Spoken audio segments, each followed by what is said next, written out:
Hey guys, it's Todd from Like-Minded Lunatics bringing you yet another Drink, Play, Swear. It's all we do around here. It's all we were genetically modified to do.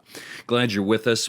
If you're not, if you're new to the channel, you should hit that subscribe button for us in advance. I promise it's good stuff. This is Drink, Play, Swear. And on Drink, Play, Swear, we do exactly that. We play a game, usually a classic one, pair it with a beverage, and I tell you a story. Plenty of great content on the channel, though that has nothing to do with video games if that's not your thing. My buddy Mark's got those Monday video matchups. Mark put something up there that they'll like. They're great to check out, pitting two videos against one another and seeing who comes out on top. Not always videos, sometimes songs without video. Great stuff, so go check that out. Okay. Business is done. Let's have a little fun. What are we playing today?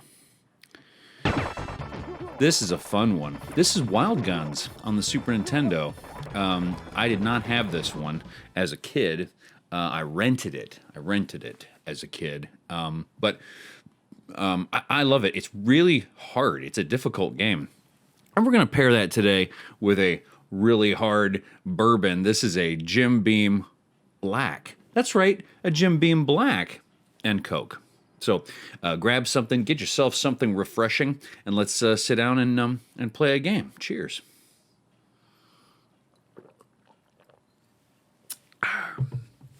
All right. This is a hard game, but a fun one. Sort of an arcade shooter, which I'm a fan of. If you saw the Alien Storm video already, I do an arcade shooter part, discuss that a little bit in that one. Go check that out. This is hard. Carson City is hard because it's the first level, and you can't play any of the other levels until you beat it, and then you start getting some choice about levels. But there's all kinds of elements to this game that make it difficult, and one is that you have to beat 3 levels with 3 lives. Before it saves and counts. Ooh. And saves and allows you to continue. 3 bosses you have to beat before you can move on to the other levels. They do that thing that they decided to do for home consoles. Oh, nice. They gave me a pass on that one. Which is, you know, in the arcade you could just pump quarters into it and spend as much as you wanted on it. But to make it harder in these games at home, they limited your lives, which I feel like is kind of a bummer. You know, if you're committed to playing the game, just let me hit start and keep playing the game. It's the home version of the game. Anyway. Today I want to tell you a story. Oh, check this guy out. He's not that tough. He looks tough. He's not that tough. I'll get to the story in a minute. I was just thinking, isn't it weird how we keep combining... Oh, man. I can't believe I wasted one of my lives on this guy. He's just not that hard.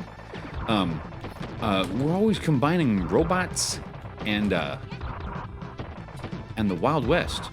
You know, Westworld, very popular show. Of course, there was a 70s... Ugh. There was a 70s movie, I believe. Mark's going to chime in if I'm wrong. That's what you can expect from Mark. Correcty McCorrecterson. Well, that's just rude. And I mean, besides that, dude, you weren't wrong, so there's no reason for me to correct you. Don't be wrong and I won't correct you. Problem solved. Anyway, I mean, no one calls him that. I don't know why I enjoyed that so much. Sorry. All right, today's story. That's what you're here for, probably. I want to tell you a story about, yes, you guessed it, New York, I know, again, and about food again. But I got to thinking about the New York days, and of course about food, and they just keep popping up. So I'm going to go with it because I was thinking about it. Ooh, picked up the last bomb. That's going to come in handy if I can survive, which I can't. So we're going to start over in a second. But it's okay, I haven't even started the story yet. Food. All right. I'm going to talk to you about New York, and I'm going to talk to you about a little neighborhood you know, Little Italy. But before I get there, I got to give you a little backtrack, a little backstory from my life. Growing up, my parents were both really into Italian food and just the country of Italy. My dad had been stationed there in the Air Force. He was eventually a brigadier general, full whatever the term is, 20 years or whatever. He did his term, and somewhere either in the 50s or 60s he was in Italy, and loved it there, and came away loving just the lifestyle, and of course cappuccino and the food. And I know that Italian food isn't just pasta, but that's what he loved. Their delicious sauces, pasta sauces. And he would go on to make, he would go on to make a wonderful Italian meat sauce with a pork and beef combo. And, he would spend all day Saturday doing it. I'm a teenager, so I'm waking up at noon or whatever, and I can already smell him browning the meat and got the onions going and everything. And he would just spend all day. He would let it reduce, and then he'd add water and let it reduce and add water and take in a bay leaf. Take out a bay leaf, put a bay leaf in, whatever. Just adjusting it all day, tasting it. Great joy in this for him. And of course, having some Chianti with it, sipping on some Chianti all day. My mom also had lived in Italy separately in their previous lives / relationships. My mom was married to another military man, and she was also lived in Italy for some time. My mom is from West Texas, so she pronounced it Italy, which she talks about Italy a lot. But anyway, they loved it, and they would spend. That was one of their shared loves, is cooking, and basically just talking about Italy. Did I just miss that bomb?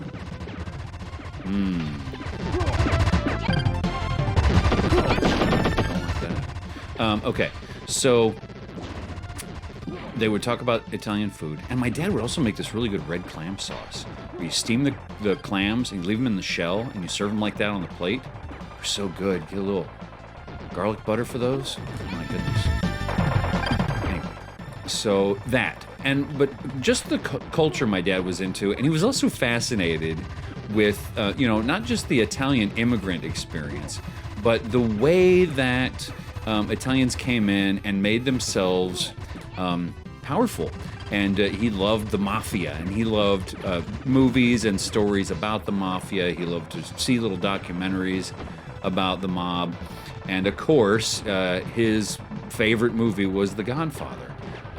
Amazing movie.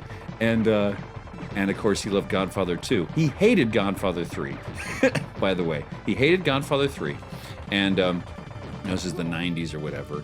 So you'd be checking the TV guide. New TV guide would come out, and you're checking the TV guide because you actually had to be watching TV at a certain time, and you'd mark them down and stuff. And he'd go, "Oh boy, look at this tonight, Godfather 3 they're showing. Oh my God, what a terrible!" With just an opportunity to make the greatest trilogy of all time. Boy, they really messed it up. But guess what? He watched it anyway. He'd tune in 7 p.m. whenever it was showing and watch it. It's like if you have a sports team that you love, but they're going through a slump, maybe a year, maybe 2-3 years or longer, but you almost watch them more often when they're terrible. And that's just what you do, is you turn on the game and you just complain about the team for a while. That's what my dad did when the Cowboys weren't good, and that's what my dad did with Godfather 3. So, anyway, I grew up with Italian culture, food, and of course mobster movies running around in the back of my head all the time. And so you know how, like, when you hit Control-Alt-Delete on your computer, and you can see not only what applications are running, but also what processes are running around in the background.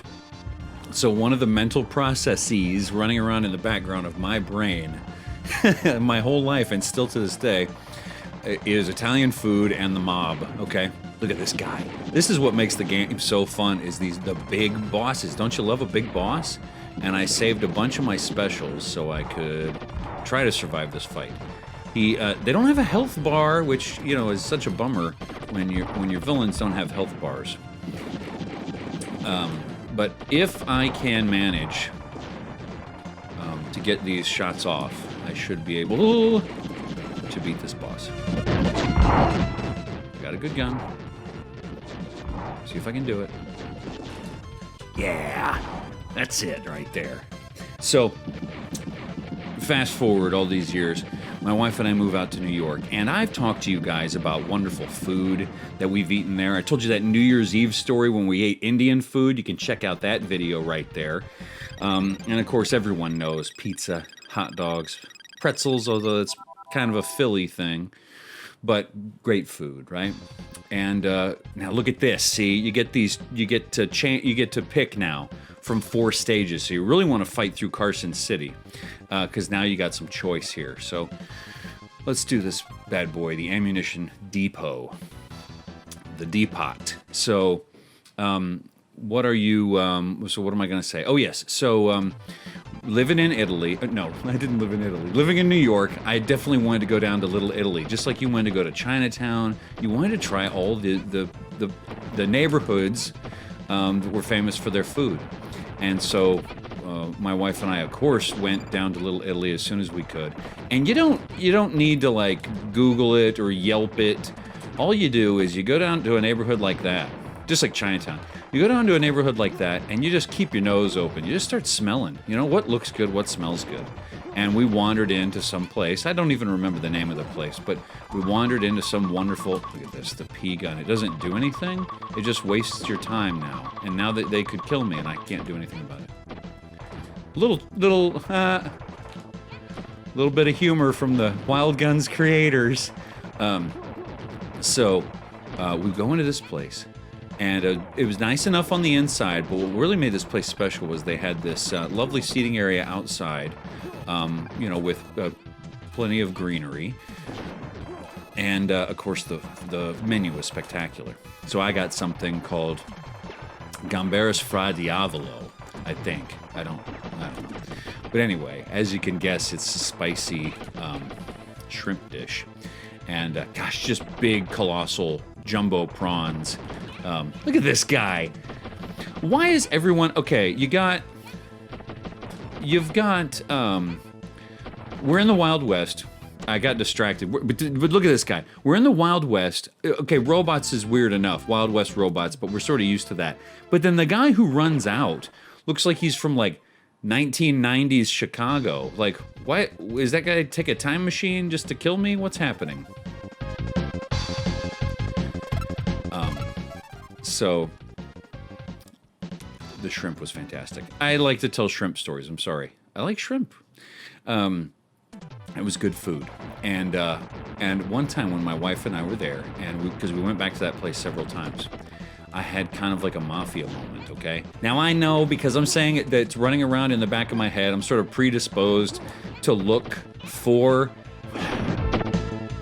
You see how you'd want more continues in this game? To look for there to be mobsters in the Little Italy restaurant, you know?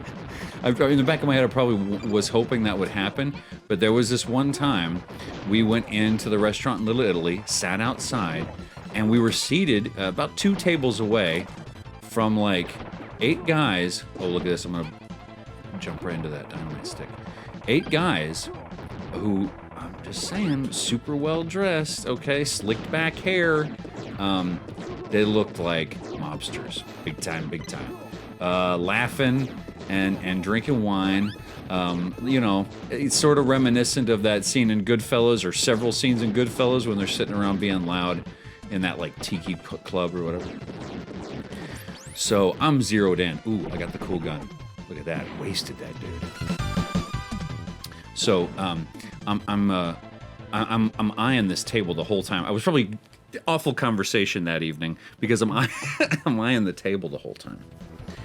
I mean, there's about 8 guys, and slick, well dressed, and some of them in their 40s, a couple of them in their 60s, and then the guy at the head of the table. I'm telling you, he was a ringer for Don Corleone. He's sitting there, just quiet and stately, and everyone else is yammering, and he's mostly just talking. And when he does, or he's mostly just listening, but when he does talk, he only leans over to one of the guys, and just says a few things. seemingly unrelated to what was going on around him. So I mean, I'm lasered in on this guy. But hey, when you live in New York, you got to understand, you can't just lock eyes with strangers. You don't do it. You're gonna get knocked out. You know what I mean?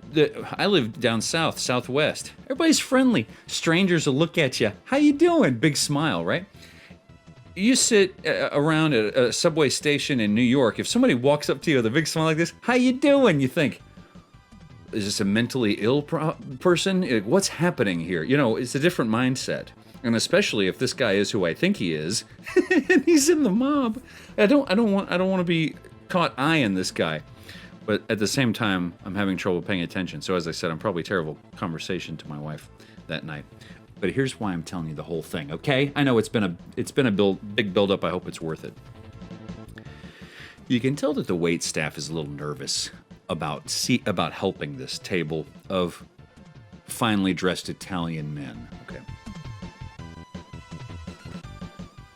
A guy comes over, and you couldn't write this in a movie if you wanted to. They'd think it was too far-fetched. They'd say, nah, it's too on the nose. We've seen this scene before. Waiter is walking up nervously with a pitcher of ice water. Okay? And he's sort of like walking too fast. You can tell as he's navigating the tables, he's walking too fast. Stumbles and just douses Don Corleone with ice water. I didn't say anything. I mean, I wanted to jump up and scream, but I didn't. I restrained myself, and because I restrained myself, I was able to see that, you know how if you are at a restaurant or you're anywhere and somebody spills something on you, you spill something on yourself, there's a big commotion, you know, whoa, everybody's kind of, no, and maybe somebody will make a joke and laugh at you for being a slob or whatever, or there's conversation about it, right? Nobody says anything. And the guy who's got stuff all on him, this patriarch at the table, he's just got his hands up and he's just talking very quietly. Looks like he's just given this poor waiter instructions on what to do next. And this guy does not get up. He doesn't brush himself off. He doesn't scream. He doesn't yell. He doesn't even go to the bathroom. He just quietly sits there as he'd been doing before. And I mean, everyone at his table is like this.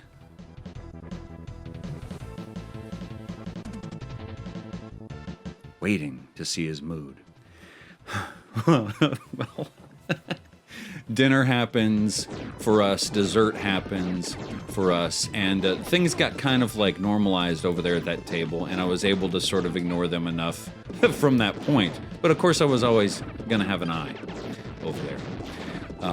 At the end of the evening, for these guys, I did happen to hear part of the conversation. One of the guys from the opposite end of the table, of the boss man, says, so what are you gonna do? You gonna shoot him? And the table erupts in laughter. And the old man just smiles, doesn't say anything, right? And then the guy sitting next to him, who'd been, the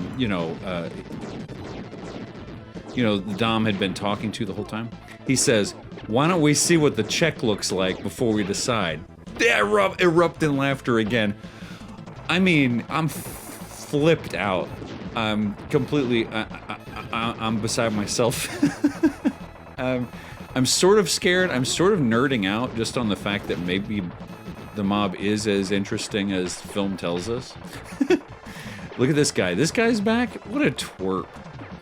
You have to put boss over his head to believe he's anything, because he's just some, what are you, a Wall Street executive? I say that in a derogatory way. Oh, iced me. So anyway, I think I'm defeated here. But to wrap up, I'll just say that the check came both for our table and for the Italian businessmen 2 tables away from us. And boss man is not given the check, you see. Someone else is. But boss man motions for it and takes a look. And everyone's kind of hushed again. And then he goes, I don't know, maybe I do need to shoot the guy. Then they erupt in laughter again. Maybe they were just a couple of guys coming home from work, having a meal before going home to their families, and they know they look like mobsters and they're in Little Italy and they're having a go. Maybe they're having a go. If they were, I bought it because it was exciting, chilling, frightening, and the shrimp was amazing as well. So that's all for me today. Another drink, play, swear. Wild Guns is a real fun game, so you should check it out. Don't forget to hit that subscribe button. Do it now. Don't wait. Don't delay. Do it now. Hey, between now and the next time I talk to you, I'm Todd.